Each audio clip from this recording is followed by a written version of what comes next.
नमस्कार विद्यार्थी मित्रों, कक्षा 10 विषय विज्ञान विद्युत के प्रकरण में हम प्रतिरोधकों का संयोजन देख रहे थे, जिसमें श्रेणी क्रम संयोजन हमने दूसरे भाग में देखा।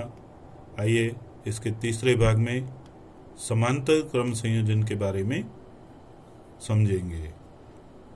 तो यहाँ पे ये जो परिपथ बनाया हुआ है उसके अंदर R1, R2 और R3, जैसे मैंने समांतर में क्या कहा था कि ये जो प्रतिरोध है वो सब सिरों को एक बिंदु पे जोड़ दिया जाता है। ए बिंदु और बी बिंदु के बीच में ये समांतर जोड़े जाते हैं। तो आकृति में प्रतिरोध R1, R2 और R3 को बिंदु A और B के बीच में समांतर यानी पार्श्व क्रम संयोजन में जोड़ा गया है। यहाँ प्रतिरोधकों के एक ओर के सिरों को बिंदु A और दूसरी ओर के सिरों को बिंदु B से जोड़ा गया है। यहाँ बिंदु A पर धारा I के 3 भाग होते हैं। यहाँ से धारा I बहती है, लेकिन क्या होता है, 3 पार्ट्स पड़ जाते हैं। यानी I1 धारा बहती है, यहाँ से I2 धारा बहती है, यहाँ से I3 धारा बहती है।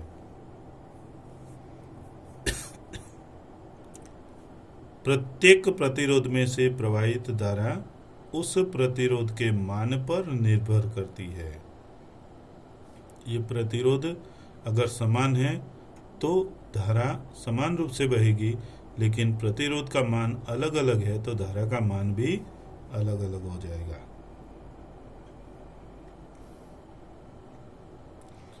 माना कि प्रतिरोध R1, R2 और R3 में से प्रवाहित धारा क्रमशः I1, I2 और I3 है।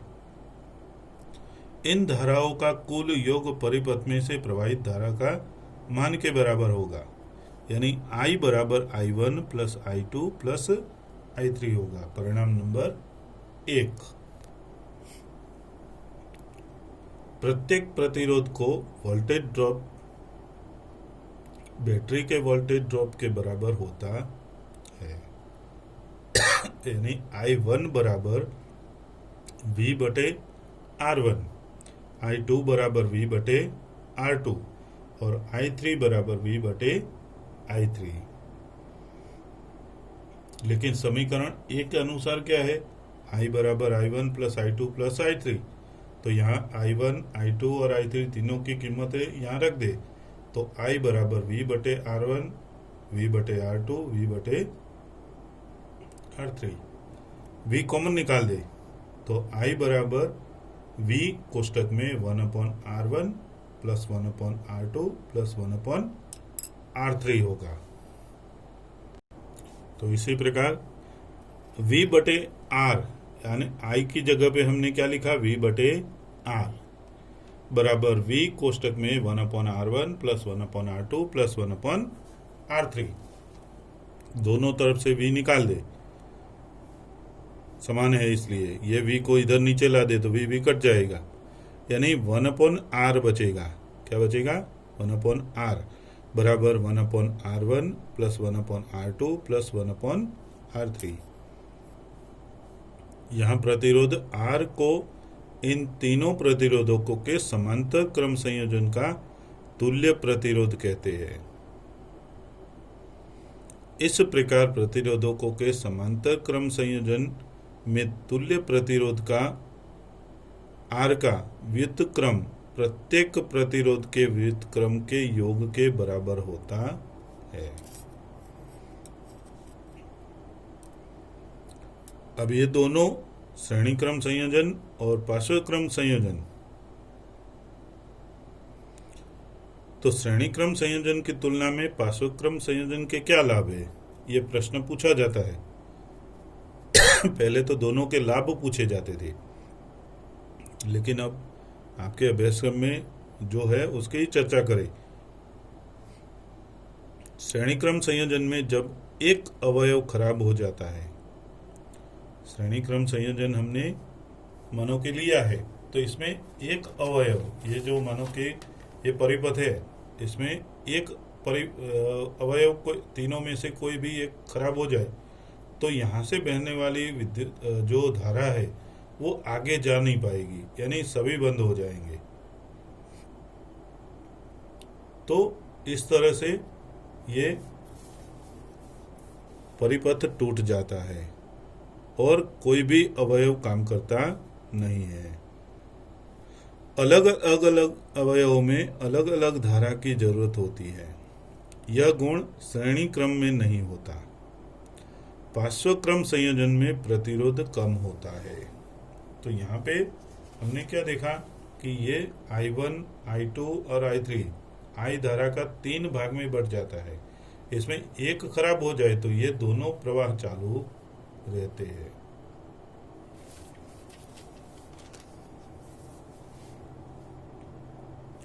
विद्युत धारा का तापीय प्रभाव।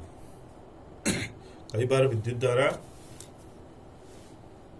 तार में से या तो धातु के तार में से बहती है, तब ऊष्मा पैदा होती है।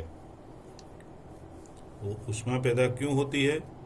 तो उसमें से अगर मानो कि ज़्यादा इलेक्ट्रॉन का प्रवाह बहता है तो भी वो गर्म हो जाता है। ऊष्मा, उस शक्ति का ऊष्मा में रूपांतरण होता है। तो यदि एक विद्युत परिपथ विशुद्ध रूप से प्रतिरोधक है तो स्रोत की ऊर्जा पूर्ण रूप से ऊष्मा ऊर्जा में क्षयित होती है। इसे विद्युत धारा का तापीय प्रभाव कहते हैं। यानी ऊर्जा H बराबर शक्ति गुने समय।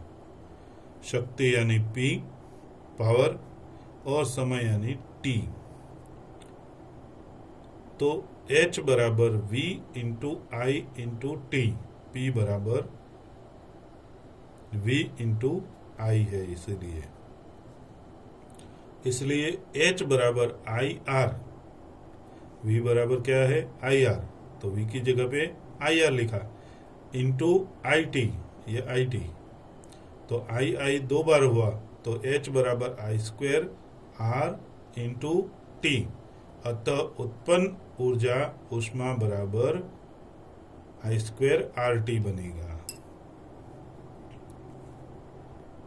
तो यहाँ पे जूल के विद्युत धारा के तापन नियम के अनुसार पहला है, किसी प्रतिरोध में उत्पन्न ऊष्मा धारा ऊष्मा विद्युत धारा के वर्ग के समानुपाती होती है। किसी प्रतिरोध में उत्पन्न हुई ऊष्मा विद्युत धारा के वर्ग के समानुपाती होती है। दूसरा है, प्रतिरोध के समानुपाती होती है। प्रतिरोध जितना होता है उसके समानुपाती होती है। तीसरा, विद्युत धारा के प्रवाहित होने वाले समय के समानुपाती होती है। समय पर भी आधारित है, प्रतिरोध पे आधारित है और उसमें उत्पन्न होने वाली ऊष्मा ऊर्जा विद्युत धारा के वर्ग के समानुपाती भी होती है। विद्युत तापन का प्रभाव हीटर, प्रेस आदि में वांछनीय होता है। यानी हमें कई बार विद्युत तापन यानी विद्युत में से ऊष्मा ऊर्जा जो पैदा होती है वो हमें इच्छनीय होती है। वांछनीय मतलब इच्छनीय, जो जरूरी है हमें। जैसे कि हमें रूम हीटर है, प्रेस है, इस्त्री है, फिर वाटर हीटर है, पानी गर्म करने का हीटर, तो इसमें विद्युत का ऊष्मा ऊर्जा में रूपांतरण होता है। तो ये वांछनीय है यानी उपयोगी है। लेकिन कंप्यूटर, मोबाइल इत्यादि में, पंखा जो है, इसमें जो मोटरें होती है, कुछ साधन होते हैं वो गर्म हो जाते हैं। कंप्यूटर गर्म हो जाता है, मोबाइल गर्म हो जाता है, बैटरी चार्जिंग करते हैं तब गर्म हो जाती है। तो वो अवांछनीय है, यानी वो गर्मी हमें लाभ देती नहीं है, ये नुकसान करती है। विद्युत बल्ब में अधिकांश शक्ति ऊष्मा के रूप में प्रकट होती है और कुछ भाग प्रकाश के रूप में उत्सर्जित होता है। विद्युत बल्ब देखा होगा आपने, तो उसमें टंगस्टन नामक एक धातु आती है। ये धातु का तार बहुत ही प्रतिरोध वाला होता है, तो उसमें से विद्युत प्रवाह पसार होता है, तो ये क्या करता है, ऊष्मा के रूप में रूपांतरित होता है और वो धारा का, विद्युत का कुछ भाग वो प्रकाश में उत्सर्जित होता है। विद्युत बल्ब का तंतु टंगस्टन का बना होता है, क्योंकि ये प्रश्न पूछा जाता है क्यों टंगस्टन का बना हुआ होता है, तो यह उच्च तापमान पर उपचयित यानी पिघलता नहीं है। बाकी धातुओं के तार पिघल जाएंगे। इसका गलनांक 3380 डिग्री सेल्सियस है, यानी इतने तापमान तक तो ये पिघलेगा नहीं। बल्ब में रासायनिक दृष्टि से निष्क्रिय नाइट्रोजन अथवा तो ऑर्गन गैस भरी जाती है, जिससे तंतु की आयु में वृद्धि होती है। तो हम जब ये बल्ब को तोड़ते हैं तो आवाज आती है, तो इसके अंदर ऐसी निष्क्रिय